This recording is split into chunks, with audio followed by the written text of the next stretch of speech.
मैं अपने चैनल भक्ति विद मीतू में आप सबका स्वागत करती हूँ। आज हम सुनेंगे वट सावित्री व्रत कथा। वट सावित्री व्रत ज्येष्ठ मास के कृष्ण पक्ष की अमावस्या को संपन्न किया जाता है।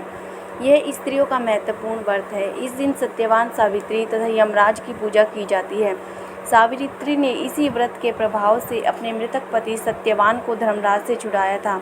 वट वृक्ष के नीचे मिट्टी की बनी सावित्री और सत्यवान और भैंसे पर सवार यम की प्रतिमा स्थापित कर पूजा करनी चाहिए और बड़ की जड़ में पानी देना चाहिए। पूजा के लिए जल, मोली, रोली, कच्चा सूत, भिगोया हुआ चना, फूल तथा धूप होनी चाहिए।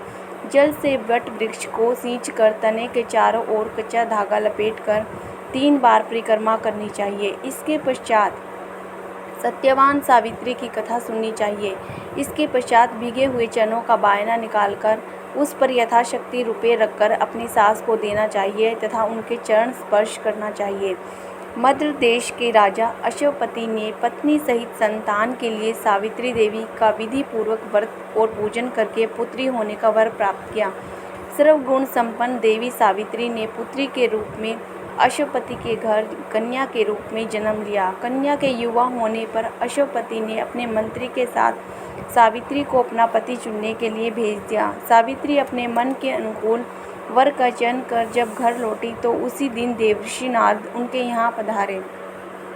नारद जी के पूछने पर सावित्री ने कहा, महाराज धुमतसेन के पुत्र सत्यवान की कीर्ति सुनकर उन्हें मैंने पति रूप में वर्ण कर लिया है। नारद जी ने सत्यवान और सावित्री के गुणों की गणना कर अश्वपति को बधाई दी। सावित्री के गुणों की भूरी भूरी प्रशंसा की और बताया कि सावित्री के 12 वर्ष की आयु होने पर सत्यवान की मृत्यु हो जाएगी। नारद जी की बात सुनकर राजा अश्वपति का चेहरा मुरझा गया। उन्होंने सावित्री से किसी अन्य को अपना पति चुनने की सलाह दी, परंतु सावित्री ने उत्तर दिया, आर्य कन्या होने के नाते जब मैं सत्यवान का वर्ण कर चुकी हूँ, जो अब चाहे जो भी हो, चाहे वे अल्पायु हो या दीर्घायु, मैं किसी अन्य को अपने हृदय में स्थान नहीं दे सकती। सावित्री ने नारद जी से सत्यवान की मृत्यु का समय ज्ञात कर लिया। दोनों का विवाह हो गया। सावित्री अपने ससुर परिवार के साथ जंगल में रहने लगी। नारद जी द्वारा बताए हुए दिन से 3 दिन पूर्व ही सावित्री ने उपवास शुरू कर दिया। नारद द्वारा निश्चित तिथि को जब सत्यवान लकड़ी काटने के लिए चला तो सास ससुर से आज्ञा लेकर वह भी सत्यवान के साथ चल दी। सत्यवान वन में पहुंचकर लकड़ी काटने के लिए वृक्ष पर चढ़ा। वृक्ष पर चढ़ने के बाद उसके सिर में भयंकर पीड़ा होने लगी। वह नीचे उतरा। सावित्री ने उसे बड़ के पेड़ के नीचे लिटाकर उसका सिर अपनी जांघ पर रख लिया।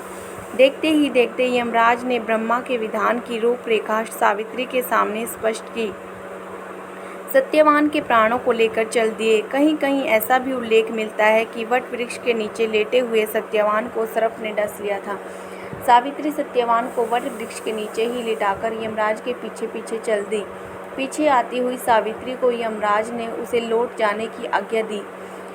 इस पर वह बोली कि महाराज, जहाँ पति वहीं पत्नी, यही धर्म है, यही मर्यादा है।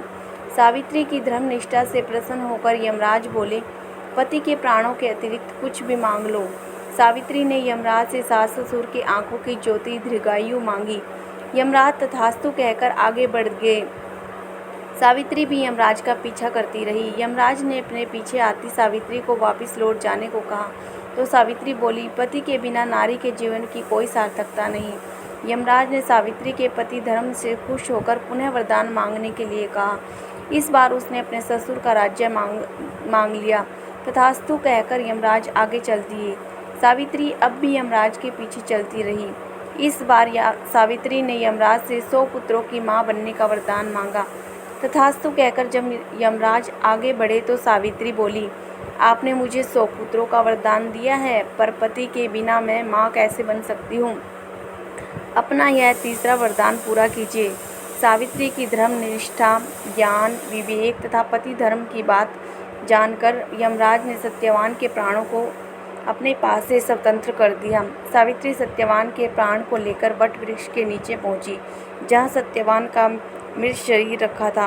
सावित्री ने वट वृक्ष की परिक्रमा की तो सत्यवान जीवित हो उठा। प्रसन्नचित सावित्री अपने सास ससुर के पास पहुंची तो उन्हें नेत्र ज्योति प्राप्त हो गई। इसके बाद उनका खोया हुआ राज्य भी उन्हें मिल गया। आगे चलकर सावित्री 100 पुत्रों की माता बनी। इस प्रकार चारों दिशाएं सावित्री के पति धर्म के पालन की कीर्ति से गूंज उठी। अगर आपको कहानी अच्छी लगी हो तो लाइक, शेयर और सब्सक्राइब जरूर करें। धन्यवाद।